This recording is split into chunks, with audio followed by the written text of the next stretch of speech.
My name is Angela Rourke. I'm a Major General in the United States Army. And on a cold Sunday evening in October, I was handcuffed by my own brother in our grandmother's dining room just before his captain walked in and saluted me. The moment Kyle slammed my face into the marble floor, I didn't scream. I didn't beg. I remember the crystal chandelier above swaying ever so slightly as the chaos unfolded beneath it. 21 members of my extended family watched as the so-called black sheep was dragged from the roast beef and mashed potatoes like a criminal. "You're under arrest for impersonating a federal officer and unlawful possession of military property," Kyle declared, his knee pressed into my spine. The handcuffs were too tight intentionally, but the burn was nothing compared to the sting in my grandmother's eyes. Her name was Margaret Rourke. She was 87 and dying slowly in a wheelchair, with oxygen tubes in her nose. But even then, her voice still had steel in it. "Kyle," she said, "what are you doing to your sister?" That he answered standing tall in his pressed Fremont Falls police uniform, "Is not my sister. That's a con artist who's been lying to all of us for years." He had prepared for this moment, his grand reckoning. Surveillance photos, phone records, even the military uniforms he found in my apartment during a wellness check. Kyle had always wanted to prove that I was nothing, a fraud. A girl playing soldier with government money and a chip on her shoulder. And for a brief, blistering moment, he had them convinced. But what Kyle never considered, what none of them had considered, is that there are some uniforms you don't buy. You earn them, quietly, with blood. With choices that have no applause, only consequence. So when the front door burst open and 6 men in dress blues entered with boots that rattled the hardwood, Kyle's certainty faltered. And when Colonel McKenna's voice echoed across the dining room, "Step away from General Rourke," my brother finally understood what it meant to mistake silence for absence. And what it costs to betray someone trained, never to flinch. I was never the kind of daughter Fremont Falls expected. While other girls wore cheer uniforms and curled their hair for homecoming, I was memorizing the NATO phonetic alphabet and sneaking copies of military strategy books under my mattress. My mother called it a phase. My father called it unbecoming. But Kyle just smirked like he always did, as if I were some elaborate joke only he understood. He was 3 years older and born exactly to spec varsity quarterback prom King Police Academy scholarship. He walked into every room like it owed him something. And Fremont Falls, the whole dusty town with its Friday night football rituals and backyard barbecues, gave it to him gladly. I was the question mark no one had time to answer. They called me intense, said I read too much, said I asked the kind of questions that made people uncomfortable. By the time I was 16, I could strip and reassemble a rifle faster than half the boys in Kyle's unit. I didn't brag about it. I just knew how. Some things felt intuitive, like how to listen to a room that didn't want you there. When I got my acceptance letter to Westview Military Academy, I didn't tell anyone for 3 days. I carried the envelope folded in half inside my hoodie, rereading the words over and over, like they might vanish. When I finally told my parents at dinner, Mom blinked twice and said, "Angela, that's not a school for girls." Dad cleared his throat, didn't meet my eyes, and offered me a slice of meatloaf. Kyle didn't say anything until after dinner. He found me out back, sitting on the old porch swing Grandpa built before his stroke. "You'll never make it," he said flatly. "You don't have what it takes. They'll eat you alive." I didn't answer. I didn't need to. Because something in me already knew I wasn't going there to be liked. I was going there to disappear from a family who had never truly seen me. At Westview, I did disappear for a while. Into the grind, the heat, the relentless pace. But something else happened too. I grew sharp, learned how to stay invisible, when it mattered, how to speak, when the room was ready to listen, how to lead without raising my voice. I came back a different person. But to them, I was still just Kyle's little sister. The one who didn't settle down. The one who didn't come home for Christmas. The one who never said what she really did. And after a while, I stopped trying to explain. Because the truth was, they didn't want answers. They wanted proof that I'd failed. And nothing unsettles a family like silence that refuses to apologize. I left Fremont Falls at 18 and never once looked back, not because I didn't miss it, but because I couldn't afford to. The first year at Westview broke a lot of people. The cold, the hours, the silence. You learned quickly that no one cared about where you came from, only how far you could go without flinching. I liked that. It was clean, brutal, but honest. For once, my worth wasn't filtered through Kyle's shadow or my parents' tired expectations. It was measured in endurance, precision, discretion. When I graduated, I went into military intelligence. Not because I wanted secrets, but because I'd been living inside one my entire life. The people I worked with didn't ask why I didn't call home or why my family thought I was just consulting. They didn't care. They just wanted the job done. And I was good at it, better than most. Over 7 years, I moved through assignments that didn't exist on paper. Sometimes I'd vanish for 6 months, sometimes longer. My name never appeared in the news. I lived in safe houses with reinforced doors and walls lined with satellite feeds. I learned 4 languages, briefed generals behind closed doors, coordinated extractions that no one would ever thank me for. I was promoted fast, not because I was ambitious, but because failure in my line of work meant body bags. Back home, they thought I was drifting. My mother told people I worked in logistics. My father said I had some sort of government gig. Kyle told anyone who'd listen that I was probably living off Dad's retirement fund. He never asked, just assumed. Sometimes I'd go back for a funeral or a birthday, sit quietly at the dinner table while Kyle boasted about arrests and citations while my mother passed him another slice of pie like he'd won a war. No one asked what I'd been doing. They were more comfortable with the lie, so I let them believe it. It was safer that way, for them, for me. The only one who ever looked at me like she might see more was Grandma Rourke. She never pushed, never pried. She'd take my hand during dessert and say, "Whatever it is you do, Angie, just keep coming home safe." She never needed details. The hardest part wasn't keeping the secrets. It was knowing that no one ever noticed there were any to keep. I could have disappeared entirely, and I don't think it would have changed the story they told about me. Until Kyle decided to write one of his own. A story where he was the hero. The one who finally caught the fraud. The one who protected the family from the sister who dared to be more than they could understand. He built that version of me like a case file. And one dinner invitation later, he decided it was time to present his evidence. The envelope arrived on a Tuesday afternoon. Thick paper cream-colored, addressed in my grandmother's careful cursive. Just seeing her handwriting stopped me mid-briefing. "Dearest Angie," it began. "It's been too long. I'd love to have all the grandchildren together this Sunday. Just dinner, just family. You'd be doing this old woman a great kindness if you could come home." I reread it twice. My grandmother never begged. She didn't trade in guilt or expectations like the rest of them. She was the only one who never tried to mold me into someone more convenient. If she was asking, it mattered. Still, I hesitated. I was at Fort Calhoun, 2 floors underground, reviewing satellite intel on a volatile border zone when her letter landed on my desk. I had more pressing things to worry about than mashed potatoes and family small talk. But something about her phrasing lingered just family. Like she knew how much weight that word carried for someone like me. That night, I called her from the baseline. "Grandma, it's me." "Oh, sweetheart," she breathed. "So you got the letter?" "I did." A pause. "I won't ask for details. Just come, wear something nice, and let them see you. I want them to see what I see." Her voice wavered slightly, but there was resolve in it too. "I'll be there," I said already, calculating leave protocols and travel windows. By Thursday, I had a rental booked and a dress laid out. Nothing in uniform, nothing official. Just a simple black sheath and heels I hadn't worn in years. I packed light as always. 1 carry-on. 1 folder of classified work tucked into the lining. And the letter. The plane touched down at Lansing Regional. Cold. Damp.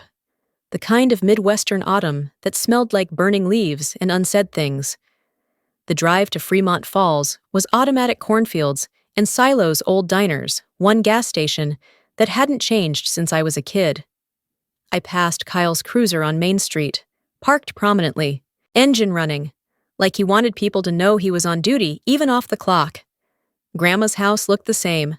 White porch swing, blue shutters, rose bushes barely holding on to their last bloom. When I stepped onto the porch, I saw the table set through the window, china out, candles lit. She was going all in. When she opened the door, her smile cracked through every layer of dread I'd built up on the drive. "You look wonderful," she whispered, cupping my face. I stepped into the hallway, the smells of roast and cornbread folding around me. But the moment I crossed that threshold, I felt it. The stillness, the arrangement of chairs. The way Kyle's voice was just a little too loud from the dining room. I wasn't walking into dinner. I was walking into a performance. Dinner started off deceptively normal. Grandma sat at the head of the table, her pearl necklace, perfectly centered hands, folded in her lap like a hostess from another century. I was seated between Aunt Marianne and Cousin Joel, making polite conversation about renovations and weather. Kyle sat across from me, 2 seats down, carving his roast with surgical precision. But his eyes never left me. The first sign something was off came when dessert was cleared early. No coffee, no second servings of peach cobbler, just silence thick enough to cut with a blade. Kyle cleared his throat, sat back in his chair, and folded his hands like he was beginning a deposition. "So, Angie," he said loud enough for the entire table. "Still doing consulting?" I didn't blink. "Something like that." He chuckled, the condescension barely hidden. "Because I've been curious. You've been gone, 8 months? And yet no one seems to know exactly what it is you do." My aunt gave a nervous laugh. My mother reached for her water glass. "I travel," I said simply. "And yet there's no record of your employer." Kyle continued tapping a manila folder that had appeared beside his plate. "Nothing online, no public database, not even a LinkedIn." "Kyle," Grandma's voice was low warning. He ignored her. "You know what else I found?" he asked, opening the folder. "Photos. From that wellness check I ran at your place last year. Dress uniforms, medals. Some of which, by the way, are illegal to possess, unless earned through active service." My breath stayed even, but my stomach turned cold. He stood now, his voice rising with authority. "Ladies and gentlemen," he said to our family, "I believe Angela Rourke has been lying to all of us. For years. And tonight, I intend to put an end to it." I saw the moment Grandma's hand trembled on her napkin, saw my father shift uncomfortably, saw the shame and anticipation ripple through the people who'd spent their lives believing Kyle was the responsible one. I stood slowly. "Kyle, you don't know what you're doing." "No," he said, pulling out the handcuffs with practiced ease. "I know exactly what I'm doing." And just like that, he stepped forward, ready to arrest his own sister in front of the only people who ever made her feel invisible. The handcuffs clicked. Cold steel too tight. Kyle's fingers pressed into my wrist with deliberate control. Somewhere behind me, someone gasped. A fork clattered to the floor. Grandma said my name, but her voice sounded far away, like it had to fight through layers of disbelief. "This is a federal offense," Kyle announced to the room. "Impersonating a military officer, possession of government property. I've gathered months of evidence, surveillance, documentation, and tonight we do this by the book." He turned me toward the entryway, his grip too firm, his voice proud. That's when the front door slammed open. Hard. With force that made the windows tremble. Boots thundered across the hardwood. I didn't need to look to know who it was. The weight of their steps was unmistakable, purposeful, coordinated. Kyle hesitated. Then Sergeant Rourke, a voice barked sharper than any command I'd ever issued. "Stand down, immediately!" I turned just enough to see him freeze. Standing in the doorway was Colonel Joseph McKenna, flanked by 5 officers in full-dress blues. Their uniforms weren't store-bought, their ribbons weren't replicas, and their presence wasn't symbolic, it was absolute. "Let go of her," McKenna said. Calm, cold, final. Kyle's hands dropped. He stepped back confused, scanning their insignia, like he was trying to place them in a hierarchy he didn't understand. I'm handling a local matter. This woman is under arrest for what," McKenna cut in, stepping forward. for serving her country with distinction in ways you'll never comprehend. He turned to the rest of the family, eyes sweeping across faces now drained of color. This woman is Major General Angela Rourke, current assignment classified, 7 years of service, 3 deployments, intelligence clearance above your jurisdiction. The room went dead silent. Kyle stared at me, mouth slightly open, as McKenna stepped closer. You've just handcuffed a decorated officer during an active federal assignment. Your actions, Sergeant, have consequences. Someone behind me whispered, "Oh my God." But I didn't speak, didn't cry. I just looked my brother in the eyes and watched the truth undo him. Because for the first time in his life, Kyle Rourke wasn't the one giving orders. He was the one about to be removed. Kyle stood frozen, the handcuffs still dangling from his fingers, like proof of something he couldn't take back. Colonel McKenna didn't shout. He didn't need to. His words carried the weight of an entire command. You've interfered with a federal intelligence officer under operational protection. You've conducted unauthorized surveillance, and you've compromised multiple active protocols. Kyle's mouth moved, but no sound came out. Major Silva stepped forward, retrieved the manila folder from the dining table, and flipped it open. "This is what you built your case on," she said, her voice dry. Photos of General Rourke entering a secured building, surveillance logs without chain of custody. A report written by a small-town sergeant who never once contacted federal channels, I thought Kyle finally croaked. I thought she was lying. "No," I said softly. "You wanted me to be." Behind me, the silence from our family had curdled into something heavier shame. My mother had her hands over her mouth. Aunt Marion looked like she might be sick. Even my father, usually stone-faced, stared at the table as if afraid to look at me. McKenna turned to them. Every absence, every unanswered question, every vague explanation wasn't to deceive you. It was to protect you. He looked back to Kyle. And you turned that protection into betrayal. Kyle stepped backward, his voice barely a whisper. I didn't know. McKenna's tone turned to stone. You didn't want to know. For a moment, I thought Kyle might collapse. But he didn't. He just stood there, smaller than I'd ever seen him, as the officers escorted me gently out of the room and left him standing in the wreckage of a version of me he never bothered to understand. 3 weeks after the dinner, a formal request came through the legal liaison's office. Kyle wanted to meet. No press, no family, just the two of us. I said yes. Not because I owed him anything, but because I needed to look him in the eye and make it permanent. They brought him into a secured briefing room just off Fort Calhoun. He wasn't in uniform anymore. Just a wrinkled shirt, hollow eyes, and the look of a man who'd finally realized what he'd broken could never be pieced back together. I was jealous, he said without preamble. You were everything I wanted to be, respected, important, real, and I couldn't handle that you did it without anyone clapping for you. I didn't respond. Not at first. You weren't trying to protect anyone, I finally said. You wanted to see me reduced to something you could understand. And when I didn't shrink, you tried to crush me. He flinched. You didn't just embarrass me, Kyle. You compromised operations. You endangered lives. You turned your own family into collateral. His voice cracked. I didn't know. I stared at him. You didn't ask. He sat in silence after that. There were no excuses left, just the truth sitting between us, dense and undeniable. You want forgiveness, I said. But what you need is consequence. When I stood, I made it clear. I won't block the charges. I won't advocate leniency. Whatever justice decides, you will carry it alone. He didn't argue. At the door, I turned back one last time. When they sentence you, don't say my name. Don't blame family. This wasn't about me. This was about you, and what you couldn't stand to see in your own reflection.